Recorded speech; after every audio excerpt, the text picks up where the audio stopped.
الشیطان الرجیم بسم اللہ الرحمن الرحیم قال اللہ تبارک و تعالی فی القرآن المجید والفرقان الحمید واعتصموا بحبل اللہ جمیعا ولا تفرقوا واذکروا نعمت اللہ علیکم اذ کنتم اعداء فألف بین قلوبکم فأصبحتم بنعمته اخوانا وکنتم على شفا حفرة من النار فأنقذکم منها كذلك يبين الله لكم آياته لعلكم تهتدون صدق الله مولانا العظيم وبلغنا رسوله النبي الكريم الأمين ونحن على ذلك لمن الشاهدين والشاكرين والحمد لله رب العالمين ان الله وملائكته يصلون على النبي يا ايها الذين امنوا صلوا عليه وسلموا تسليما درود پاک پڑھیے اللهم صل على سيدنا ومولانا محمد وعلى آله وصحبه وبارك وسلم وصل عليه الصلاة والسلام عليك يا سيدي يا رسول الله وعلى آلك وأصحابك يا سيدي يا حبيب الله الصلاة والسلام عليك يا سيدي يا نبي الله وعلى آلك وأصحابك يا سيدي يا نور من نور اللہ. کچھ احباب ابھی تک درود و سلام نہیں پڑھ رہے. جب تک سب کی آواز نہیں آئے گی میں درود و سلام پڑھنا بند نہیں کروں گا. الصلاة والسلام عليك يا سيدي يا رسول الله وعلى آلك وأصحابك يا سيدي يا حبيب الله. الصلاة والسلام عليك يا سيدي يا رسول الله وعلى آلك وأصحابك يا سيدي يا رحمة للعالمین. مجھے جو وقت دیا گیا ہے 8:20 تک میں نے اپنی گفتگو کلوز کرنی ہے. تقریباً 45 منٹس میرے پاس ہیں. دعا کریں اللہ پاک مجھے صحیح معنوں میں قرآن و حدیث کا پیغام آپ احباب تک پہنچانے کی اور اس پر مجھے اور ہم سب کو عمل کی توفیق عطا فرمائے. جو آیہ مبارکہ میں نے آپ کے سامنے تلاوت کرنے کا شرف حاصل کیا ہے سورہ آل عمران کی آیت نمبر 103 ہے، پارہ نمبر 4. رب ذوالجلال نے حکم فرمایا اے ایمان والو اللہ کی رسی کو مضبوطی سے تھامے رکھو، اور پھر ساتھ فرمایا وَلَا تَفَرَّقُوا اور تفرقے میں نہ پڑو.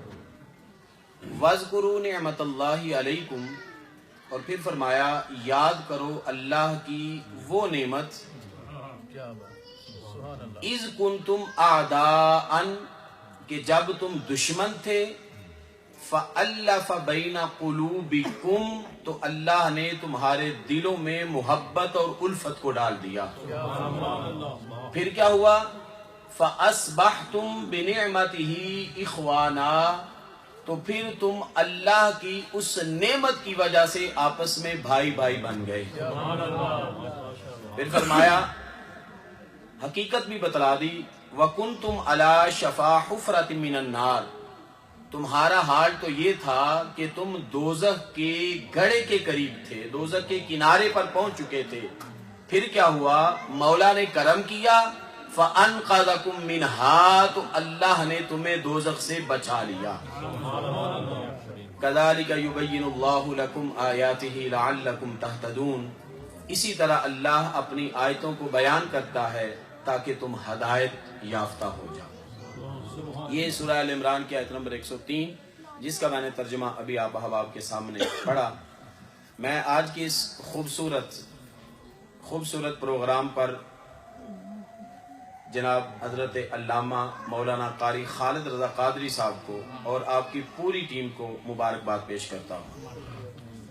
اور یہ مبارکباد میں نہیں پیش کر رہا بلکہ آج آپ سب کو میں حدیث پاک کی روشنی میں یہ بات کر رہا ہوں کہ اس وقت آپ جتنے بیٹھے ہیں روئے زمین پر سب سے بہترین عمل اس وقت آپ کر رہے ہیں کہ بیک وقت ذکر خدا بھی ہو رہا ہے، ذکر مصطفیٰ بھی ہو رہا ہے. آپ میرے ساتھ ساتھ چلیے گا. ٹائم چونکہ تھوڑا ہے تو جو وارم اپ ہونے کا وقت ہوتا ہے نا میں نے اس کو چھوڑ دیا ہے. ٹھیک ہے، ڈائریکٹ میں اپنی گفتگو پر آ گیا ہوں. رب ذوالجلال نے فرمایا کہ تم اللہ کی رسی کو مضبوطی سے تھام لو. اب رسی اللہ کی کیا ہے؟ اب ایک جو رسی ہے وہ تو ہمارے سامنے ہوتی ہے، اس رسی کا تو سب کو پتا ہے، ڈوری ہے، رسی ہے، لیکن اللہ کی رسی کیا ہے؟ اللہ کی رسی سے مراد ذات مصطفیٰ صلی اللہ علیہ وسلم۔ ولا تفرقوا، اب دیکھیں نا، رب نے لفظ بھی حبل کا استعمال کیا ہے، واعتصموا بحبل اللہ، یعنی اللہ کی رسی کو تھام لو۔ اب کائنات کے اندر کوئی شخص یہ ڈیفائن نہیں کر سکتا کہ اللہ کی رسی کون سی رسی ہے۔ اللہ کی رسی صرف ایک ہی ہے، اور اس سے مراد ذات مصطفیٰ ہے صلی اللہ علیہ وسلم، ذات مصطفیٰ۔ پھر فرمایا ولا تفرقوا، جب تم ذات مصطفیٰ کو تھام لو گے، دامن مصطفیٰ کو تھام لو گے، تو پھر تم تفرقے میں نہیں پڑ سکتے۔ ضمانت اگر چاہتے ہو اجتماعیت کی، ضمانت اگر چاہتے ہو کہ تمہارے اندر تفرقہ نہ پھیلے، تمہارے اندر گروہ بندی نہ ہو، تو اس کا ایک ہی حل ہے، ایک ہی اس کا سلوشن ہے جو قرآن نے بیان کیا ہے۔ قرآن کہتا ہے اگر تم سارے کے سارے مل کر دامن مصطفیٰ سے وابستہ ہو جاؤ گے، تو رب کہتا ہے میں ضمانت دیتا ہوں کہ تفرقہ تمہارے اندر سے نکل جائے گا، تفرقہ ختم ہو جائے گا۔ پھر آگے اللہ پاک نے فرمایا اب تم نے کرنا کیا ہے؟ وَاذْكُرُوا نِعْمَتَ اللَّهِ، اللہ کی نعمت کو یاد کرو، اللہ کی نعمت کا ذکر کرو۔ اللہ کی نعمت کا جو ذکر کرنے آئے ہیں وہ بولیں گے اللہ کی نعمت کا ذکر کرو۔ وَاذْكُرُوا نِعْمَتَ اللَّهِ، دیکھیں میں صرف ترجمہ کر رہا ہوں۔ کچھ لوگ کہتے ہیں جی ہمیں حدیث نہ سنائیں، صرف قرآن پڑھ کے بتائیں کہ قرآن میں کہاں لکھا ہے میلاد منانا، قرآن میں کہاں لکھا ہے ذکر مصطفیٰ کا چرچا کرنا، قرآن میں کہاں لکھا ہے ترانہ نبی پڑھنا۔ تو میں یہی قرآن پڑھ کر بتا رہا ہوں کہ رب نے قرآن کے اندر فرمایا وَاذْكُرُوا نِعْمَتَ اللَّهِ عَلَيْكُمْ، فرمایا اللہ کی نعمت کو یاد کرو جو اللہ نے تمہارے اوپر فرمائی ہے۔ اب دو ہی باتیں ہیں، یا تو تذکرہ کرنا شروع کر دو یا ذات مصطفیٰ کو اللہ کی نعمت نہ مانو۔ اب کون ہے جو یہ کہے کہ میں ذات مصطفیٰ کو نعمت خدا نہیں مانتا؟ کسی کے اندر ہے یہ جرت؟ نہیں۔ یعنی ہر کوئی یہ بات کہے گا، یہ سمجھتا ہے، اس پر اس کا عقیدہ ہے، یقین ہے، وہ بلیو کرتا ہے کہ اس کائنات کے اندر خدا کی سب سے بڑی جو نعمت ہے وہ ذات مصطفیٰ ہے صلی اللہ علیہ وسلم۔ میں نے آپ کو ساتھ لے کر چلنا ہے، اگر بات بیچ میں تھوڑی سمجھنا ہے تو آپ مجھے یو کین اسٹاپ می، آپ مجھے روک سکتے ہیں، آپ مجھ سے پوچھ سکتے ہیں کہ اس کو تھوڑا سا ایکسپلین کر دیں، میں انشاءاللہ کروں گا۔ قرآن کہتا ہے اللہ کی نعمت کو یاد کرو۔ ہم نے عرض کی باری تعالیٰ تیری نعمت کیا ہے؟ تو فرمایا یہ سارا جہان، اور جہان کے اندر یہ ساری جو چیزیں تمہیں نظر آ رہی ہیں نا، یہ بلند و بالا پہاڑ، یہ آسمان، یہ زمین، یہ سمندر، یہ دریا، یہ نہریں، یہ روانی، یہ سب کیا ہیں؟ یہ میری نعمتیں ہیں۔ اور ایک جملے میں رب نے کیا فرمایا؟ فَبِأَيِّ آلَاءِ رَبِّكُمَا تُكَذِّبَانِ، تم رب کی کون کون سی نعمت کو جھٹلاؤ گے؟ فَبِأَيِّ آلَاءِ رَبِّكُمَا، یعنی یہ تثنیہ کا صیغہ، انسانوں کو بھی خطاب ہے، جنات کو بھی خطاب ہے، صرف انسان کو نہیں کہا گیا بلکہ اس آیت کے اندر دونوں کو مخاطب کر کے کہا گیا فَبِأَيِّ آلَاءِ رَبِّكُمَا، تم دونوں گروہ یعنی انسانوں کا گروہ اور جنات کا گروہ دونوں کو خطاب کر کے کہا گیا کہ بتاؤ تم اپنے رب کی کون کون سی نعمت کو جھٹلاؤ گے۔ اور پھر فرمایا وَإِن تَعُدُّوا نِعْمَتَ اللَّهِ لَا تُحْصُوهَا، فرمایا یہ تو ہزاروں کروڑوں نعمتیں ہیں نا، میری ایک نعمت کو بھی اگر تم سارے مل کر گننا شروع کر دو، اس کا حصار میں اس کو لانا شروع کر دو، وَإِن تَعُدُّوا نِعْمَتَ اللَّهِ لَا تُحْصُوهَا، تو فرمایا تمہاری زندگیاں ختم ہو جائیں گی مگر میری ایک نعمت کو بھی تم شمار میں نہیں لا سکتے۔ آنکھ اللہ کی نعمت ہے کہ نہیں ہے؟ جی جو مانتے ہیں وہ بولے ہے کہ نہیں ہے؟ یہ ہاتھ اللہ کی نعمت ہے کہ نہیں ہے؟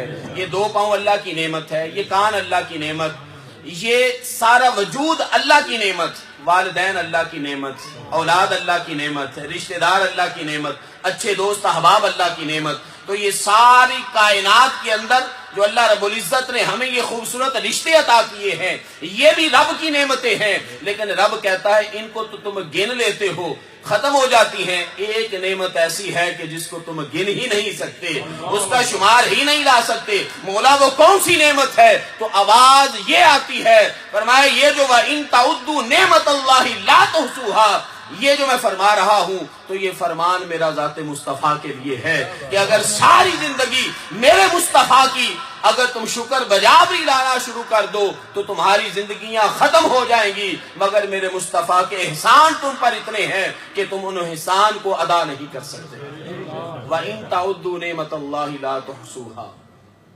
لکھوں اگر حضور کے احسان کم سے کم سطح فلک بنے گی، میرا دیوان کم سے کم دریا درخت سبھی ہوں، قلمدان کم سے کم پھر کہیں جا کے لکھا جائے گا، عنوان کم سے کم، اور تعریف اس نبی کی کیا کر سکے کوئی بشر، بعد از خدا بزرگ توئی قصہ مختصر۔ نبی پاک علیہ الصلوۃ والسلام کے اتنے احسان ہیں اس امت کے اوپر، بلکہ انسانیت کے اوپر، بلکہ کل کائنات کے اوپر۔ میں اگر مسلمانوں کا ذکر کروں تو کافر نکل جاتے ہیں، اگر صرف طبقہ انسانیت کی بات کروں تو جنات نکل جاتے ہیں، اگر ان دونوں کا ذکر کروں تو چرند پرند نکل جاتے ہیں، اگر میں چرند پرند کا ذکر کروں تو حیوانات نکل جاتے ہیں، جانور نکل جاتے ہیں، اگر زمین ساری کا ذکر کر دوں تو پھر آسمان نکل جاتا ہے، آسمان والے نکل جاتے ہیں۔ اس لیے رب نے فرمایا جب تم میرے مصطفیٰ کے احسانوں کا ذکر کرنا شروع کر دو گے نا تو پھر ان کو احاطے میں نہ لے کے آنا کہ صرف انسانوں کے لیے ہے، صرف مسلمانوں کے لیے ہے، فرمایا کل کائنات کے لیے، وما ارسلناک الا رحمۃ للعالمین، فرمایا میں رب العالمین ہوں تو میرا مصطفیٰ رحمۃ للعالمین۔ نعرہ تکبیر، اللہ اکبر، نعرہ رسالت، نعرہ حیدری، شان مصطفیٰ، عظمت مصطفیٰ۔ یعنی آپ نے عظمت مصطفیٰ پر جو نعرہ لگا اس سے میں خوش نہیں ہوں، زندہ باد آپ نے بہت ہلکی کہی ہے۔ عظمت مصطفیٰ زندہ باد۔ کریم آقا علیہ الصلوۃ والسلام کے صدقے ہمیں یہ زبانیں ملی ہیں، یہ کوئی خطاب نہیں، میں آپس میں ویسے جو ہے نا گفتگو کر رہا ہوں، پیار محبت کی باتیں کر رہا ہوں۔ کریم آقا علیہ الصلوۃ والسلام جب پیدا ہونے لگے نا اس دنیا کے اندر، تشریف آوری جب میرے آقا کی ہونے لگی تو امام جلال الدین سیوطی رحمۃ اللہ علیہ نے خصائص الکبریٰ کے اندر لکھا ہے کہ اس وقت رب ذوالجلال کی غیرت جوش میں آئی۔ شاعر کہتا ہے نا کہ خدا کی غیرت نے ڈال رکھے ہیں تجھ پہ 70,000 پردے، جہاں میں لاکھوں ہی طور بنتے جو ایک بھی اٹھتا حجاب تیرا۔ یا رسول اللہ صلی اللہ علیہ وسلم اگر آپ کا ایک بھی حجاب اٹھ جاتا تو پھر جہاں کے اندر لاکھوں طور بن جاتے۔ وہ ایک طور تھا کہ جس پر خدا کی تجلی پڑی تھی تو موسیٰ نے اس طور کو دیکھا تو فلما خر موسیٰ صعقا، بے ہوش ہو کر گر گئے۔ اور ادھر مولا کی تجلیاں دن رات پڑ رہی ہیں، بلکہ تجلیوں کے پیمانے کے اندر اللہ رب العزت صبح و شام مصطفیٰ کو رنگ رہا ہے۔ ان انوار و تجلیات کی بارشیں ہوتی ہیں سینہ مصطفیٰ پر۔ کریم آقا علیہ الصلوۃ والسلام کی ولادت کا وقت آتا ہے، امام جلال الدین سیوطی رحمۃ اللہ علیہ فرماتے ہیں کہ ابو نعیم نے اس کی تخریج کی، اس حدیث پاک کی، فرماتے ہیں کہ جب آقا کریم علیہ الصلوۃ والسلام دنیا میں آنے لگے تو اس وقت تو آپ سب کو معلوم ہے، رات جا رہی تھی اور دن آ رہا تھا۔ میرے بزرگ بیٹھے ہیں، یہ ساتھ بولیں گے، رات علامت استعارہ نشانی ہے اندھیرے کی، ظلمت کی، جہالت کی، اور صبح علامت ہے روشنی کی۔ رب ذوالجلال نے وقت وہ منتخب کیا کہ ولادت کے وقت سے ہی امت کو پیغام دے دیا کہ وہ کملی والا آ رہا ہے کہ جس کے آنے سے اب ظلمتوں کا خاتمہ ہوگا اور پوری کائنات میرے انوار و تجلیات سے روشن ہو جائے گی۔ اب وہ وقت کیسا تھا؟ امام فرماتے ہیں کہ رب ذوالجلال نے اس وقت حکم فرمایا، قال اللہ للملائکہ افتحوا السماء ابواب کلھا، رب ذوالجلال نے فرمایا اے فرشتوں آسمانوں کے جتنے دروازے ہیں ولادت مصطفیٰ کی خوشی میں آسمانوں کے دروازوں کو کھول دیا۔ باری تعالیٰ کھول دیے، فرمایا بات یہاں پر ختم نہیں کرنی، ابواب الجنان کلھا، فرمایا آج میری ساری جنتوں کے دروازوں کو بھی کھول دیا جائے۔ جنتوں کے دروازے کھول دیے گئے، اور اس کے بعد رب ذوالجلال نے فرمایا اے فرشتوں وَأَمَرَ اللَّهُ الْمَلَائِكَ بِالْحُضُورِ، فرمایا فرشتوں اب تم نے کیا کرنا ہے، اب تم سارے کے سارے آمینہ کے گھر کا طواف کرنا شروع کر دو، حاضر ہو جاؤ وہاں پر۔ حدیث پاک کے الفاظ ہیں فَأَمَرَ اللَّهُ الْمَلَائِكَةَ بِالْحُضُورِ، حضوری کا حکم دے دیا۔ دیکھیں ہم سب حاضر ہیں یہاں پر، ہم سب کیا ہیں؟ سارے بولیے حاضر ہیں. حاضر تو سبھی ہیں، حضوری والا کون کون ہے؟ سبحان اللہ. اللہ سبھی کو حضوری بھی نصیب فرمائے. حاضر ہونا اور ہے اور حاضر ہو کر حضوری کا مقام پانا اور ہے. روزہ رسول پر سب حاضر ہوتے ہیں، وہ جو سب ہوتے ہیں نا ان میں حضوری والے پھر کوئی کوئی ہوتے ہیں. رب ذوالجلال نے حکم فرمایا فرشتوں کو حضوری کا، فرمایا بارگاہ مصطفیٰ میں حاضر ہو جاؤ. باری تعالیٰ حاضر ہو گئے. اب کیا حکم ہے؟ فرمایا تطاولت الجبال الدنیا، فرمایا اس وقت جو روئے زمین پر پہاڑ ہیں ان پہاڑوں کو بلند کر دیا جائے. پہاڑ بلند کر دیے گئے. جس طرح حدیث پاک میں آتا ہے نا، جو دنیا کے اندر مؤذن اذان پڑھتا ہے، اللہ اکبر کی صداؤں کو بلند کرتا ہے، میدان محشر میں رب ذوالجلال فرمائے گا کہ کہاں ہے مؤذن اس امت کا؟ باری تعالیٰ میں وہ ہوں جس نے اذان پڑھی تھی. رب فرمائے گا فرشتوں کو آج میں اس کے لیے حکم دے رہا ہوں کہ اس کی گردن کو دوسرے آدمیوں کی گردن سے بلند کر دیا. یہ قیامت کے دن ہوگا. جو اذان پڑھنے والے ہیں، کچھ بچے ہوتے ہیں ان کو بڑا شوق ہوتا ہے اذان پڑھنے کا. یہ حدیث پاک ہے، کریم آقا علیہ الصلوۃ والسلام نے فرمایا اذان پڑھنے کی کوشش کیا کرو. کم از کم زندگی میں ایک مرتبہ ہر مسلمان اذان ضرور پڑھ لے کہ قیامت کے دن اس کو بھی بلال حبشی کی صف کے اندر جگہ مل جائے گی، اس کی گردن بلند ہو جائے گی. کم از کم ایک مرتبہ اذان پڑھ لے، چاہے گھر میں ہی پڑھ لے. جس کو مسجد میں پڑھتے ہوئے شرم آتی ہے وہ گھر میں پڑھ لے. آقا کا فرمان ہے جہاں پر وقت ہو نماز کا، اگر مسجد میں جانا پوسیبل ہو تو مسجد میں جاؤ، اگر پوسیبل نہ ہو تو جہاں پر ہو وہیں پر اذان پڑھو، اقامت پڑھو، جماعت کروا لو. رب ذوالجلال تمہیں 27 نمازوں کا ثواب وہیں پر عطا فرما دے گا. سوال یہ پیدا ہوتا ہے باری تعالیٰ پہلی امتیں تو تھیں، ان کے لیے مخصوص جگہیں تھیں. ہمیں کہتا ہے جہاں پر ٹائم ہو جائے پڑھ لو. باری تعالیٰ وجہ کیا ہے؟ فرمایا نوح علیہ السلام کی جب قوم پر میرا عذاب آیا تھا تو پوری زمین کو میں نے پانی کے ساتھ غسل دے دیا تھا. پوری زمین پر پانی تھا یا نہیں تھا؟ تو زمین پر جب پانی آیا تو پانی کو غسل دے دیا گیا. لیکن اس کے باوجود بھی ساری زمین پاک نہ ہوئی. جب طوفان نوح کے وقت پوری زمین پر پانی آتا ہے، پوری زمین کو پانی کے ساتھ غسل دیا جاتا ہے، حکم پھر بھی نہیں ہے کہ جہاں پر تمہیں نماز کا وقت ہو جائے نماز پڑھ لو. لیکن جب قدم مصطفیٰ لگتا ہے اس زمین پر تو رب فرماتا ہے کہ میرے مصطفیٰ کی قدم کی یہ برکت ہے کہ اے مسلمانوں جہاں پر تمہیں نماز کا وقت ملے وہیں پر اللہ اکبر کہہ کر نماز پڑھنا شروع کر دو گے. قدم مصطفیٰ کا صدقہ میں اس زمین کو بھی پاک کر دوں گا. نعرہ تکبیر، نعرہ رسالت، نعرہ حیدری. اب دیکھیے نا یہ کس کی وجہ سے یہ فضیلت ملی؟ نبی پاک علیہ الصلوۃ والسلام نے فرمایا جعلت لی الارض مسجدا وطہورا. رب ذوالجلال نے فرمایا کہ اے محبوب تجھے جتنی شانیں میں نے عطا کی ہیں نا، جتنی شانیں عطا کی ہیں، یہ سارے نبیوں کی شانوں کو جمع کر کے ایک ذات مصطفیٰ میں رکھ دیا. اور کریم آقا علیہ الصلوۃ والسلام نے فرمایا جعلت لی، میرے لیے یہ زمین جو ہے وہ مسجد بنائی گئی، پاک بنائی گئی میرے لیے. تو بنی ہے مصطفیٰ کے لیے، فائدہ اٹھا رہا ہے امتی. یعنی کریم آقا فرما رہے کہ میرے صدقے تمہیں یہ اعزاز ملا ہے. آگے دیکھیے وہ حدیث پاک پڑھنا چاہتا ہوں. کریم آقا علیہ الصلوۃ والسلام کی ولادت پر پہاڑ، میرے ساتھ رہیے گا، پہاڑ بلند کر دیے گئے. اور اگلی بات ارتفعت البحار، جو سمندر اور دریاؤں کا پانی تھا ان کے اندر روانی آ گئی، ان کے اندر روانی آ گئی. اس کے بعد رب ذوالجلال نے شیطان کی طرف دیکھا اور فرشتوں کو فرمایا کہ اس کو جکڑ دو.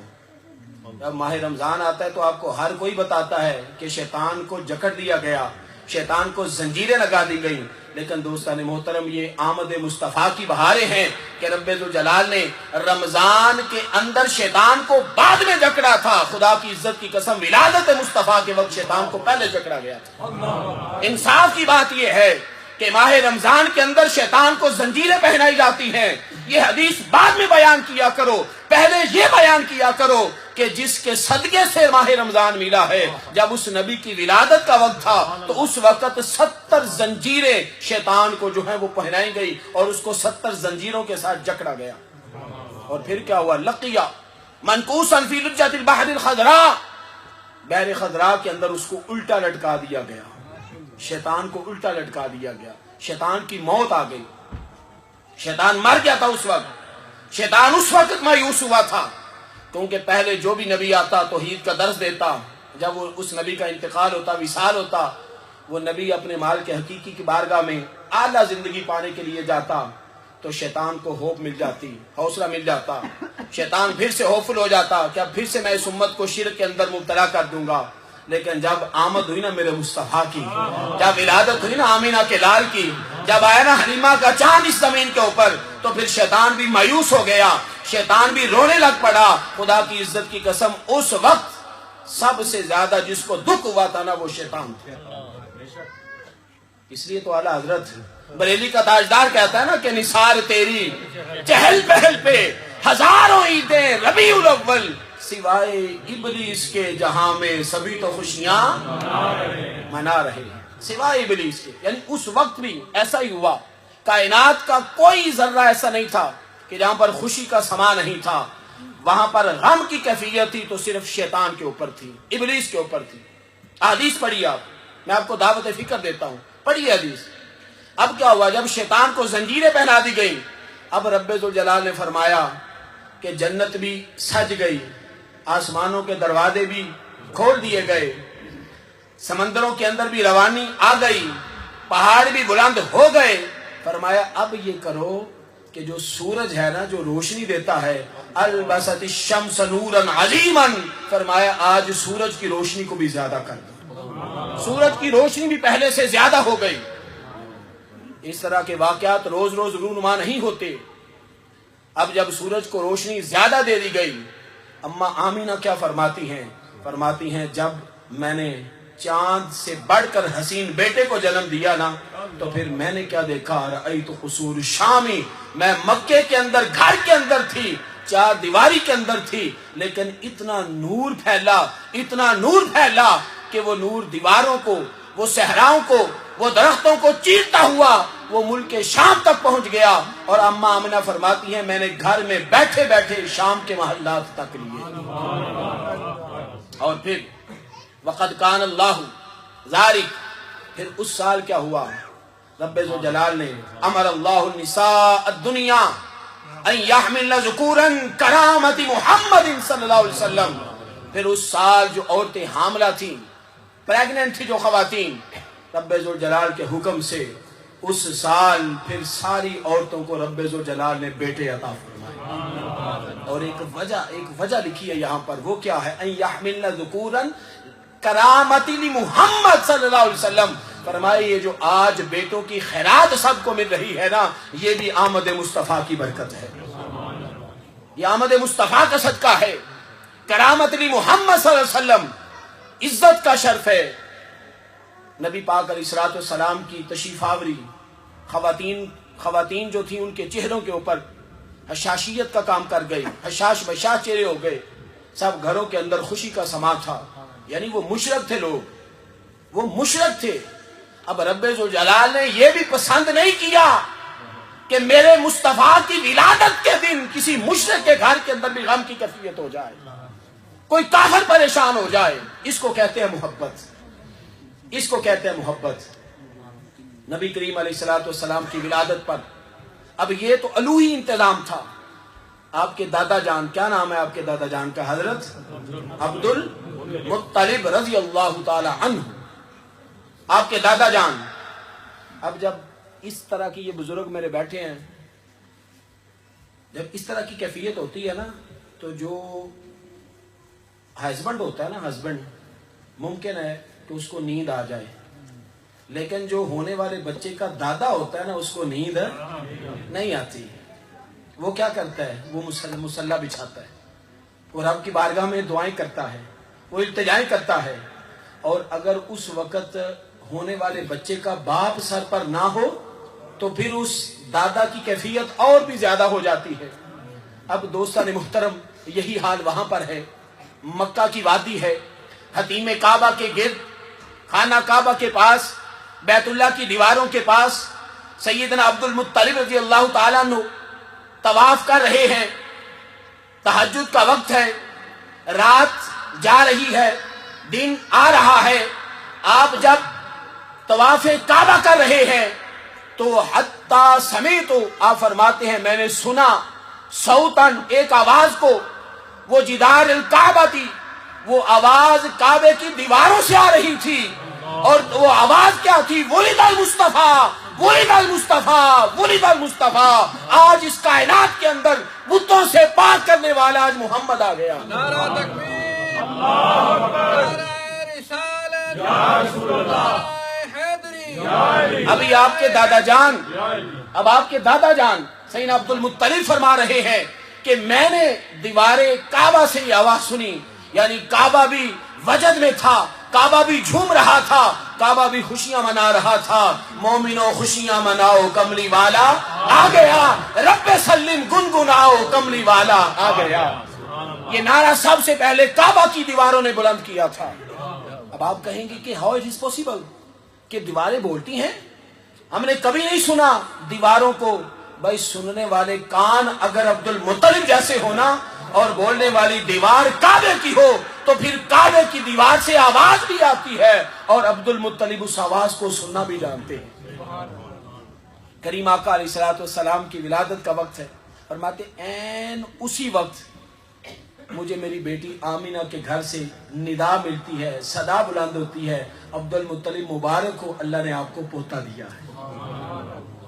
یعنی یہ یہاں سے ایک بات ہمیں پتہ چلتی ہے کہ جب ڈیلیوری کا وقت ہو تو جو گھر کا بزرگ ہے اس کو چاہیے کہ وہ اس وقت اللہ کے حضور دعا کرے۔ یہاں سے ہمیں ایک میسج ملتا ہے زندگی کے لیے کہ بزرگ بیٹھے یہاں پر، کل کو ہم نے بھی ہونا ہے، اس سٹیج پر پہنچنا ہے، تو نبی کریم علیہ الصلوۃ والسلام کے دادا جان کی سیرت بھی ہمارے لیے مشن لے رہا ہے۔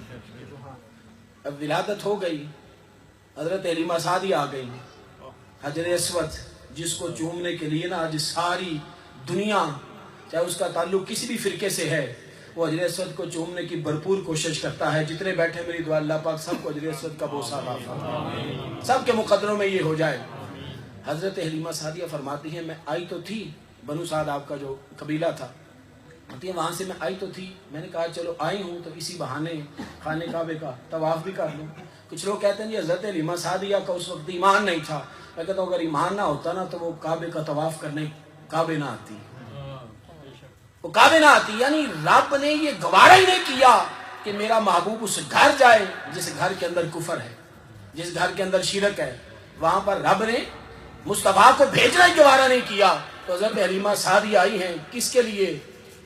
طواف کعبہ کے لیے۔ آپ فرماتی ہیں میں اس وقت حیران ہو گئی، دل دے بیٹھی کہ جب میں نے دیکھا جس حجر اسود کو بوسہ دینے کے لیے ساری کائنات پاگل ہوتی ہے، جب میں حجر اسود کے قریب پہنچی کہ میں اس کو بوسہ دوں، حضرت حلیمہ سعدیہ کہتی ہیں میری خوشی کی انتہا نہ رہی، میں حیران ہو گئی، پریشان ہو گئی کہ حجر اسود اپنی جگہ سے نکلا، باہر آیا اور مصطفیٰ کریم کے رخسار کو بوسہ دیا اور واپس اپنی جگہ پر چلا گیا۔ السیرۃ الحلبیہ کو پڑھی آپ، یعنی یہ سیرت کی بڑی جو مدر بکس ہیں، یہ باتیں ان کے اندر موجود ہیں۔ یہ میں پوری دلیل کے ساتھ یہ بات کر رہا ہوں، پورے حوالے کے ساتھ، اتھینٹک بات ہے یہ، آپ سے میں شیئر کر رہا ہوں کہ حجر اسود کو ہم سب بوسہ دیتے ہیں، مگر جس کو حجر اسود نے بوسہ دیا اس کا نام محمد رسول صلی اللہ علیہ وسلم۔ کریم آقا علیہ الصلوۃ والسلام چلے گئے، چونکہ وقت میرے پاس پیچھے 20 منٹ بچے ہیں، میں اپنی بات کو پھر دوبارہ اس طرف لاتا ہوں۔ ولادت ہو گئی، حضرت حلیمہ سعدیہ کا گھر خوشیوں سے مہک اٹھا۔ حضرت برا بن عازب رضی اللہ تعالیٰ عنہ کہتے ہیں جب میرے آقا واپس مکہ آ گئے نا حضرت حلیمہ سعدیہ کے گھر سے، اس کا بھی دل نہیں کرتا تھا، بلکہ وہ ایک مرتبہ لے آئی تھی جو ایگریمنٹ تھا نا کہ 2 سال تک جو بچے کا دودھ پلانے کی جو مدت ہے، قرآن نے جس کو بیان کیا والوالدات یرضعن اولادہن حولین کاملین، فرمایا کہ مائیں پورے 2 سال تک اپنے بچوں کو دودھ پلائیں۔ تو جب وقت مکمل ہو گیا نا دودھ پلائی کا، تو آئی نا حضرت آمنہ کے پاس، تو کہتی ہیں وقت تو پورا ہو گیا ہے، لیکن میں آپ سے التجا کرتی ہوں، آپ سے ریکویسٹ کرتی ہوں، گزارش کرتی ہوں کہ یہ چاند سے مکھڑے والا بیٹا مجھے واپس دے دیجیے، دل ہی نہیں کرتا تھا حضرت حلیمہ سعدیہ کا. تو وہ گھرانہ ماں آمینہ کا وہ گھرانہ خدا کی عزت کی قسم کے جہاں پر جو بھی سائل جاتا ہے نا کبھی خالی ہاتھ لوٹ کر نہیں آتا. آمینہ نے فرمایا لے جا. حضرت حلیمہ سعدیہ پھر لے گئے. جب کریم آقا علیہ الصلوۃ والسلام کی جوانی کا وقت آتا ہے ایک صحابی آقا کے حضرت برا بن عازب رضی اللہ تعالیٰ عنہ کہتے ہیں کہ میں ایک مرتبہ آقا کے قدموں میں حاضر ہوا آقا کی زیارت کے لیے آقا کے دیدار کے لیے. جب میں گیا نا تو کریم آقا علیہ الصلوۃ والسلام رات کا وقت تھا جس طرح گرمیوں میں عام طور پر بندے باہر لیٹے ہوتے ہیں تو آج کا تو ایئر کنڈیشن ہے اس وقت تو ایئر کنڈیشن نہیں تھے تو اوپن روف میں اوپن چھت میں آپ لیٹے ہوئے تھے. فرماتا ہے جب میں وہاں پر گیا فدا کا ابی و امی یا رسول اللہ صلی اللہ علیہ وسلم یہ سلام کرنے کا انداز تھا صحابہ کرام کا. فدا کا ابی و امی سارے بولیے یا رسول اللہ کے نام سے تو ہم کو کوئی الجھن نہیں ہے نا. فدا کا ابی و امی یا رسول اللہ. ابھی نہیں سارے نہیں بول رہے میرے بھائی یہ سامنے بیٹھے نہیں بول رہے بچے ایجیٹیشن محسوس کر رہے ہیں. یا رسول اللہ کے نعرے سے ہم کو پیار ہے کیونکہ جس نے بھی یہ نعرہ لگایا اس کا بیڑا پار ہے. تو صحابی ہر صحابی جب بھی آقا کی بارگاہ میں حاضر ہوتا یہی کہتا فدا کا ابی و امی یا رسول اللہ. اے اللہ کے رسول آپ کے قدموں پر میری ماں بھی قربان میرا باپ بھی قربان. کہتے ہیں میں جب حاضر ہوا نا تو سلام پیش کیا. سلام پیش کرنے کے بعد فرماتے ہیں کہ میں کبھی آقا کے رخ انور کو دیکھتا ہوں کبھی 14ویں کا چاند دیکھتا ہوں آسمانوں پر چمکتا ہوا چاند دیکھتا ہوں کبھی میں آقا کے مکھڑے کو دیکھتا ہوں اور سرخ دھاری دار لباس میرے آقا نے زیب تن فرمایا ہوا ہے. جب حاضر ہوا نا انٹر ہوا مسجد میں تو قاری صاحب کا لباس تو میری زبان سے ماشاءاللہ نکلا.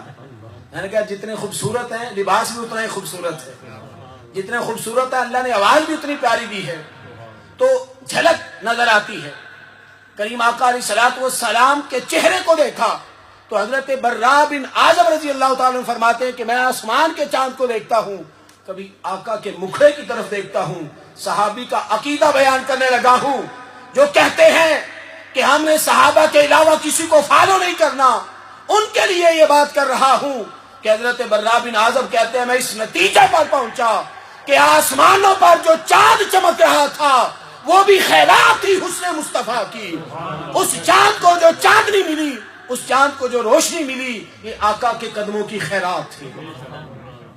چمک تجھ سے پاتے ہیں سب پانے والے میرا دل بھی چمکا دے چمکانے والے تو زندہ ہے واللہ تو زندہ ہے واللہ میری چشم عالم سے چھپ جانے والے. جب اس حسن کی بات کرتے ہیں تو میرے پیر میر علی شاہ صاحب رحمۃ اللہ علیہ کیا کہتے ہیں کہتے ہیں مکھ چند بدر. اب چند بدر چند چند چاند اور بدر عام طور پر جو چاند ہوتا ہے اس کو ہلال کہتے ہیں اور جو بدر ہے بدر اسپیسیفک ایک رات کا جو چاند ہوتا ہے نا 14ویں کا چاند اسی کو بدر کہا جاتا ہے.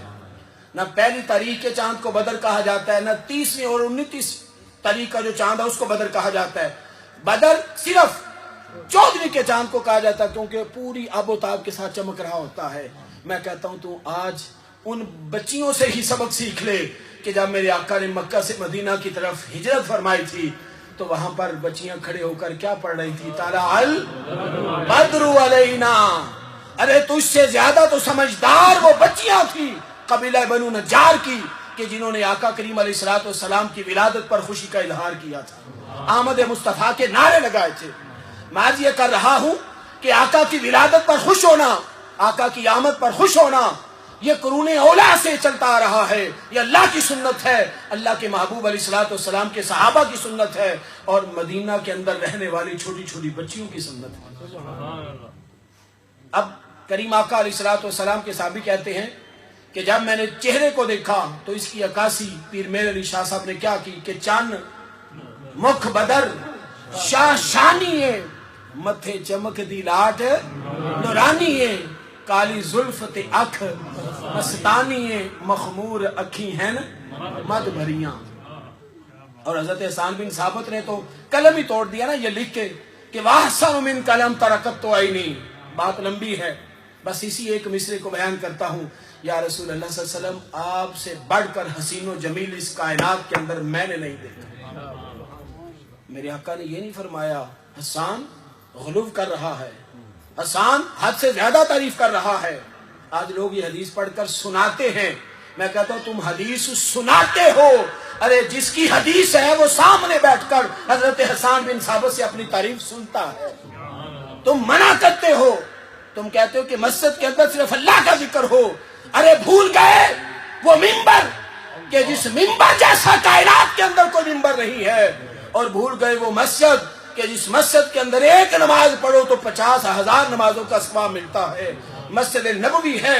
ارے ریاض الجنہ تو مسجد حرام کے اندر بھی نہیں ہے، مکہ کے اندر ریاض الجنہ نہیں ہے. اگر ریاض الجنہ یعنی جنت کا ٹکڑا ہے تو وہ بھی مدینے کے اندر ہے، وہ بھی مدینے کے اندر ہے. وَأَحْسَنُ مِنْكَ لَمْ تَرَ قَطُّ. اور آقا کریم علیہ السلام نے منع نہیں کیا. آقا کریم علیہ السلام نے اللہم ایّد بروح القدس، میرے آقا نے ید اللہ والے ہاتھ بلند کیے اور عرض کی باری تعالیٰ اس نے میری نعت پڑھی ہے، اس نے میری تعریف کی ہے، اس نے میری مدح کی ہے، اس نے میری خوبیوں کا ذکر کیا ہے. باری تعالیٰ تو اس کی مدد روح الامین یعنی جبرائیل کے ذریعے فرما. اب یہ دعا کون کر رہا ہے؟ میرا مصطفیٰ دعا کر رہا ہے. دوستان محترم، بات ختم کرتا ہوں. یہ ایک اور حدیث پاک سناتا ہوں آپ کو. میرے پاس 10-15 منٹ ہیں، 2-4 منٹ کی تو گنجائش ہے کہ اگر آپ اجازت دیں تو موضوع مکمل کرنا چاہتا ہوں.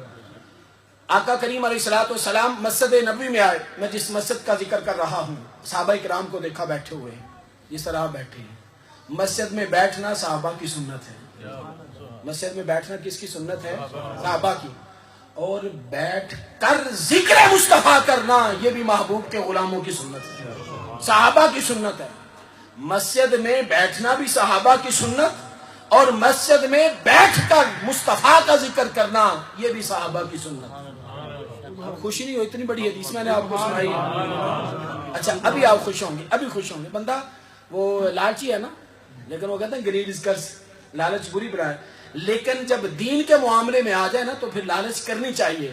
اب میرے آقا نے جب اپنے حجرے سے باہر نکلے، مسجد نبوی میں دیکھے، صحابہ کرام کو دیکھا بیٹھے ہوئے ہیں. میرے آقا نے فرمایا کیوں بیٹھے ہوئے ہو؟ عرض کرتے ہیں یا رسول اللہ صلی اللہ علیہ وسلم نحمد اللہ، اللہ کی حمد و ثنا بیان کر رہے ہیں. فرمایا اور یا رسول اللہ صلی اللہ علیہ وسلم آپ کا ذکر خیر کر رہے ہیں. اللہ کی حمد بھی کر رہے ہیں اور آپ کا ذکر خیر بھی کر رہے ہیں. اب میرے آقا نے یہ نہیں فرمایا لا حول ولا قوت الا باللہ، یہ مسجد تو اللہ کے ذکر کے لیے، میرا ذکر کیوں کر رہے ہو؟ نہیں فرمایا. یقین جانیے میں ریکویسٹ کرتا ہوں، کچھ لوگ غلط فہمی کا شکار ہو گئے، کچھ لوگ غلط فہمی کا شکار ہو گئے. برے نہیں ہیں، غلط مس گائیڈ کیا گیا، ان کو مس گائیڈ کیا گیا ہے. جیسا لیڈر ہوتا ہے نا، لیڈر ہوتا ہے، پھر اس کے پیچھے چلنے والا بھی بالآخر ویسا بن جاتا ہے. میں آج آپ کو مصطفیٰ کریم کے پیچھے کھڑا کرنا چاہتا ہوں، صحابہ کے صف میں کھڑا کرنا چاہتا ہوں، یعنی صحابہ کے نقش قدم پر لے کر آنا چاہتا ہوں. کریم آقا علیہ السلام نے پوچھا کیا کر رہے ہو؟ عرض کی نحمد اللہ، اللہ کی حمد و ثنا کر رہے ہیں اور اللہ کے محبوب نبی کا ذکر کر رہے ہیں. میرے آقا نے فرمایا قسم اٹھاتے ہو؟ ہائے ہائے. میرے آقا نے کیا فرمایا؟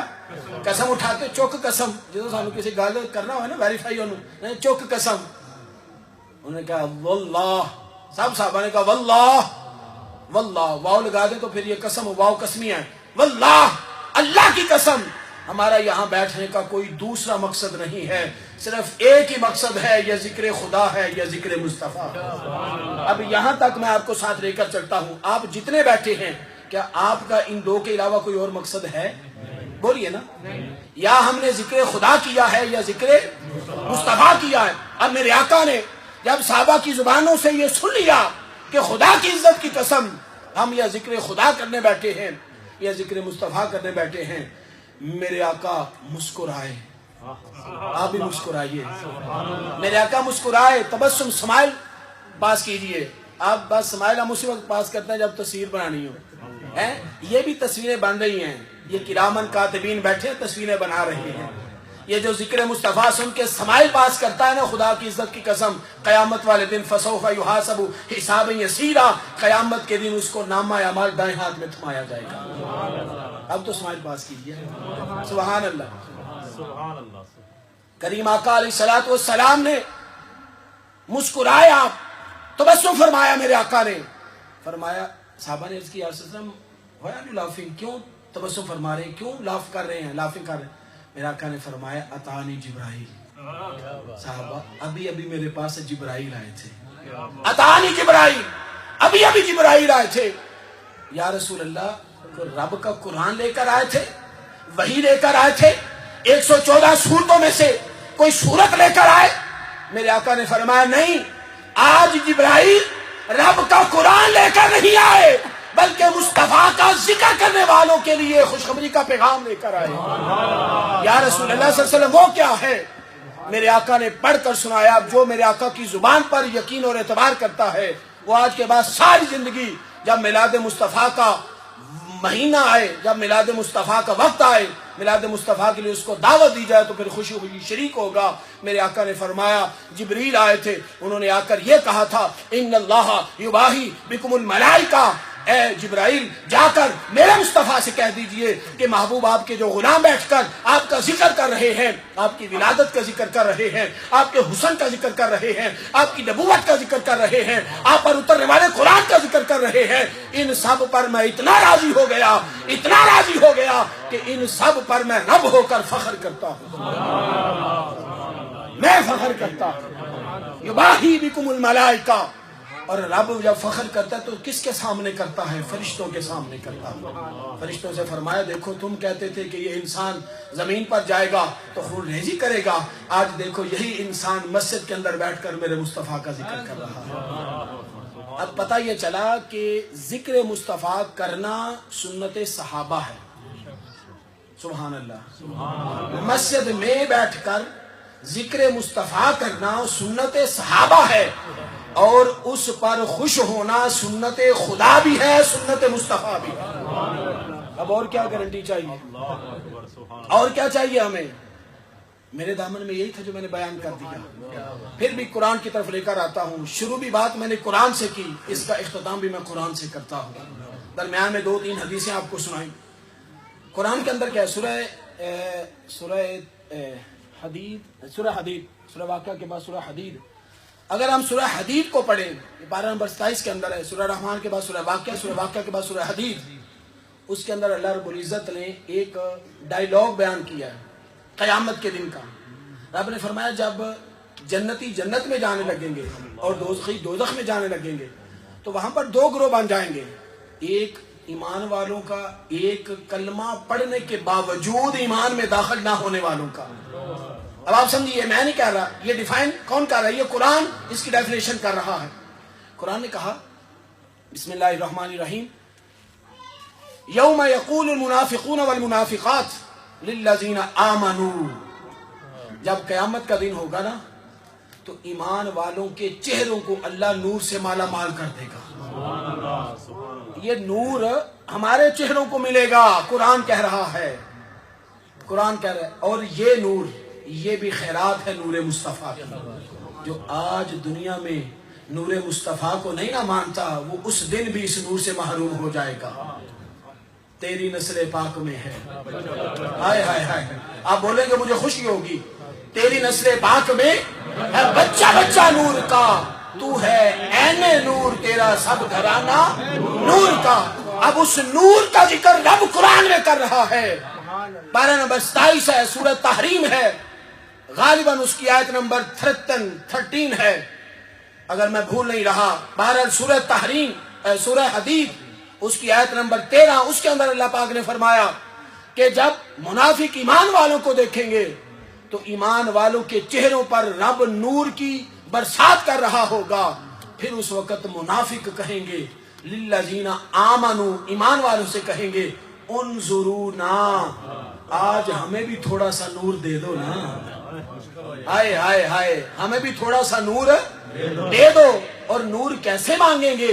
کہیں گے انظروا للذین آمنوا انظروا, صرف ہماری طرف دیکھ ہی لیجئے, صرف نظر ہی کر دیجئے. آج جن کو اعتراض ہے نا نگاہ مصطفیٰ پر, قیامت کے دن وہ مصطفیٰ کے غلاموں سے کہیں گے کہ ہمیں ہماری طرف دیکھیے, ایک مرتبہ نگاہ ہماری طرف کر دیجئے.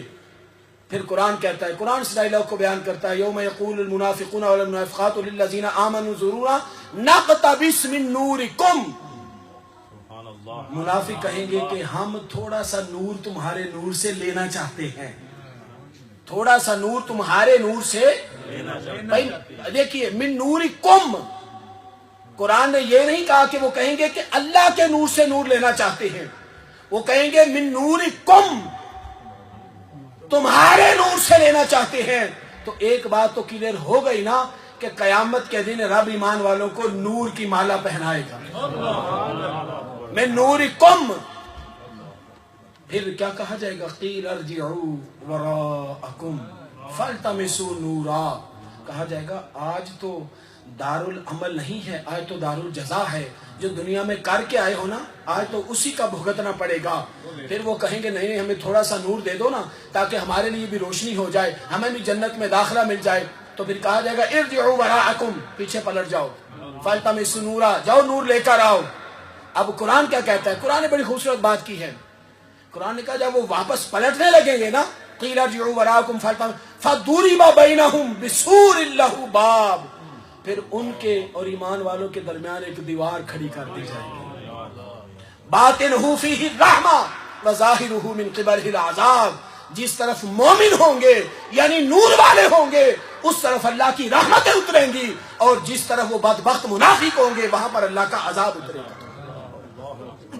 اب جب ان پر عذاب اترے گا نا وہ کیا کہیں گے؟ ینادونہم، قرآن کہہ رہا ہے، میں قرآن پڑھ کر سنا رہا ہوں، ینادونہم، وہ ندا دیں گے، کیا دیں گے؟ بولیے کیا دیں گے؟ ندا۔ میں اس لیے لفظ بول رہا ہوں کہ آج کچھ لوگ ندا یا رسول اللہ پر بھی اعتراض کرتے ہیں۔ ندا دیں گے کن کو؟ ایمان والوں کو ندا دیں گے۔ ینادونہم، کیا کہیں گے؟ الم نکن معکم، کیا ہم تمہارے ساتھ نہیں تھے؟ ہم تمہارے ساتھ ہی تو بیٹھتے تھے، ہم تمہارے ساتھ ہی تو اٹھتے تھے، ہم تمہارے ساتھ ہی تو مسجد میں نماز پڑھتے تھے، ہم تمہارے ساتھ ہی تو شاپنگ کرتے تھے، ہم تمہارے ساتھ ہی تو بزنس کرتے تھے۔ ینادونہم الم نکن معکم قالوا بلا، کیا فرمائے گا ایمان والوں ان سے کہو ہاں تم رہتے تو ہمارے ساتھ ہی تھے، ولکنکم فتنتم انفسکم وتربصتم وارتبتم وغرتکم الامانی حتی جاء امر اللہ وغرکم باللہ الغرور، اور میں رہتے تو تم ہمارے ساتھ تھے پر عقیدے تمہارے ہم جیسے نہیں تھے، رہتے تم ہمارے ساتھ تھے، ظاہری عمل تمہارے ہمارے جیسے تھے، نماز تم اسی طرح پڑھتے تھے جس طرح ہم پڑھتے ہیں، روزہ تم اتنا ہی رکھتے تھے جتنا ہم رکھتے ہیں، لیکن قرآن کہتا ہے اس وقت مومن کہیں گے کہ اس وقت تمہیں دنیا کی محبت نے گمراہ کر دیا تھا اور تم نور کے منکر ہو گئے تھے۔ وَالْيَوْمَ لَا يُؤْخَذْ مِنْكُمْ فِدْيَةٌ، پھر وہ کہیں گے تھوڑا بہت وہ لے لو، پیسے پوسے لے لو، نور دے دو، تھوڑا سا پیسے لے لو، رشوت دینے کی اتنے بدبخت ہیں ادھر بھی رشوت دینے کی کوشش کریں گے۔ رب فرمائے گا لا يُؤْخَذْ مِنْكُمْ فِدْيَةٌ وَلَا مِنَ الَّذِينَ كَفَرُوا، آج کے دن نہ تم سے رشوت لی جائے گی نہ کافروں سے معاوضہ لیا جائے گا، اور کیا کہا جائے گا؟ یا مأواکم النار وبئس المصیر، آج تمہارا ٹھکانہ دوزخ ہے۔ اس لیے میرے اعلیٰ حضرت نے کہا آج لے، بولیے نا سارے، بولیے نا، علامہ صاحب بولے ہیں سارے، بولیے آج لے ان کی پناہ، آج مدد مانگ ان سے، کل نہ مانیں گے قیامت میں اگر مان گیا۔ یہ قرآن کی سائد کی ترجمانی کرتے ہوئے میرے اعلیٰ حضرت بریلی کے تاجدار نے لکھا ہے۔ دوستان محترم، میرے بزرگوں، میرے دامن میں اتنا وقت نہیں ہے، آقا کا میسج آقا کی ذات سے ایک دینا چاہتا ہوں جو میں نے آج جمعے کے موقع پر بھی دیا، وہ یہ کہ میلاد مصطفیٰ کے اندر آنے والے کم از کم ہر محفل کے اندر سے میرے آقا کی سیرت کا ایک باب اور ایک پہلو لے کر لازمی جائے گا۔ اور آج بچے بھی ہیں، نوجوان بھی ہیں، بزرگ بھی ہیں، علماء کرام کی حسین کہکشاں بھی ہے، میری خواتین بہنیں بھی ہیں، بیٹیاں بھی بیٹھی ہیں پردے کے اندر سن رہی ہیں۔ ایک میسج آقا کی ذات سے سیرت کے حوالے سے وہ یہ دینا چاہتا ہوں کہ کریم آقا علیہ الصلوۃ والسلام سخت مزاج نہ تھے، سخت مزاج نہ تھے۔ فار ایگزامپل باہر نکلنا ہے تو رش ہے، یہ ہیں کہ میں سارے کوٹ وغیرہ تو فوراً میں پہلے نہیں، پھر جوتیاں پہنے تو میں پہلے نکلوں، میں پہلے نہیں، تھوڑا سا ویٹ کریں، سخت مزاجی دل کے اندر سے نکالیں، دل کو نرم کریں، بیوی کے لیے نرم کریں، بچوں کے لیے نرم کریں، والدین کے لیے نرم کریں، دوستوں کے لیے نرم کریں، جو آپ کے نیچے کام کر رہے ہیں، متحد جو آپ کے سرونٹ ہیں، ان کے لیے دلوں کو نرم کریں۔ آقا کریم علیہ السلام کی بس آخری بات کرتا ہوں، اور یہ میں نے آپ سے 2-3 منٹ مانگے ہیں، اس کے اندر پیغام دینا چاہتا ہوں۔ کریم آقا علیہ السلام ایک وقت مال غنیمت تقسیم فرما رہے ہیں، صحابہ کرام کا جمع غفیر ہے، ایک بدو آتا ہے، میرے آقا اس وقت یمنی چادر آئے ہے، حضرت ویسے کرنی رضی اللہ تعالیٰ عنہ کا جو تحفہ تھا نا، کریم آقا علیہ السلام کو یمنی چادر بڑی پسند تھی، یمن کی اور جو بھی صحابی آقا کی بارگاہ میں جاتا نا پھر وہ یمنی چادر لے کر جاتا تھا۔ تو کریم آقا علیہ السلام نے یمنی چادر اوڑھی ہوئی ہے، تو وہ بدو تھا، بلجر دیہاتی تھا، اس کو مقام مصطفیٰ سے بھی آشنائی نہیں تھی، وہ آیا اور اس نے اس طرح چادر کھینچی، اس طرح، یہ میری طرف دیکھی، اس طرح زور سے چادر کھینچی آقا کے شانوں کاندھوں سے، اور کہنے لگا اے یا محمد، اے محمد مجھے بھی عطا کر۔ صحابہ کرام نے جب دیکھا نا اس کے اس انداز کو تو خدا کی عزت کی قسم وہ صحابہ ٹوٹ پڑے، مارنے لگے۔ میرے آقا نے فرمایا چھوڑ دو، کیونکہ اللہ نے مجھے نرم دل بنا کے بھیجا ہے، چھوڑ دو اس کو۔ اب صحابہ کا جی چاہا کہ پکڑ کے مارے، لیکن مصطفیٰ نے کیا کہا؟ نہ مارو یا رسول اللہ صلی اللہ علیہ وسلم، آپ کے ساتھ بدتمیزی سے پیش آیا ہے، اس کو آپ کی رسپیکٹ ہی پتہ نہیں ہے۔ میرے آقا نے فرمایا، رب نے قرآن میں نہیں فرمایا وَلَوْ كُنْتَ فَظًّا غَلِيظَ الْقَلْبِ لَانفَضُّوا مِنْ حَوْلِكَ فَاعْفُ عَنْهُمْ۔ مصطفیٰ اگر کوئی آ جائے نا اس طرح کا تو اس کو معاف کر دیا کرو، اس کو معاف کر دیا کرو۔ کریم آقا نے فرمایا اس کو معاف کر دو۔ جب صحابہ نے معاف کر دیا، چھوڑ دیا نا، میرے آقا نے فرمایا اب ادھر آ، اب ادھر آ۔ وہ آیا نا، میرے آقا نے کہا کیا چاہیے یا رسول اللہ، یہ چاہیے، فرمایا لے لو۔ اس نے جتنا مانگا وہ دے دیا۔ میرے آقا نے کہا اس کو اور دو، اور دو، اور دو، اور دو۔ جب اس کی جھوڑیاں بھر گئیں، یعنی نکو نک پنجابی کے اندر جب ہو گیا نا، تو میرے آقا نے فرمایا چلے جاؤ۔ اب جب وہ جا رہا تھا نا تو خدا کی عزت کی قسم جھومے گیا بھی اس کا جملہ سن کر۔ وہ تھا ان پڑھ، وہ تھا بدو، مگر جملہ بڑا بول گیا، بڑے کام کی بات کر گیا۔ وہ جا بھی رہا تھا، خوش بھی ہو رہا تھا، اور یہ بھی کہہ رہا تھا لوگو محمد کا کلمہ پڑھ لو، وہ اپنا امتی بھی بناتے ہیں اور ساری خواہشوں کو بھی پورا کرتے ہیں، وہ بھی مانگے عطا کرتے ہیں۔ اب تنگی داماں پہ نہ جا اور بھی کچھ مانگ، ہائے ہائے میں کس کس کا کلام یہاں پر بیان کروں۔ اللہ پاک ہم سب کو نبی کریم علیہ السلام کی پکی سچی محبت اور غلامی عطا فرمائے، اور آقا کے میلاد کی برکات اللہ پاک ہم سب کو نصیب فرمائے۔ اور جو میں نے یہاں پر گفتگو کی ہے، گفتگو کرنے میں اگر میری طرف سے کوئی غلطی ہو گئی تو اللہ پاک سے معافی کا طلبگار ہوں، اور جو باتیں میری آپ کو پسند آئیں یہ سب میرا کمال نہیں ہے، یہ سب اللہ کی بارگاہ سے فیضان نبوت ہے اور استادوں کی محنت اور برکت ہے۔ جس طرح قبلہ قاری صاحب نے تعارف کروایا، تعارف نہیں ہے، یہ ایک نسبت ہوتی ہے کہ اللہ پاک نے موجودہ دور کے اندر ہمیں شیخ الاسلام ڈاکٹر محمد طاہر القادری مدد العلی کی جو عظیم شخصیت ہے اس سے متعارف کروایا ہے، اور ان کے علمی کام سے اللہ پاک نے ہمیں استفادہ کرنے کی توفیق عطا کی ہے۔ دعا کریں، وہ کافی علیر ہیں، اللہ پاک ان کو صحت کاملہ اور عاجلہ عطا فرمائے۔ وما علیہ الا البلاغ۔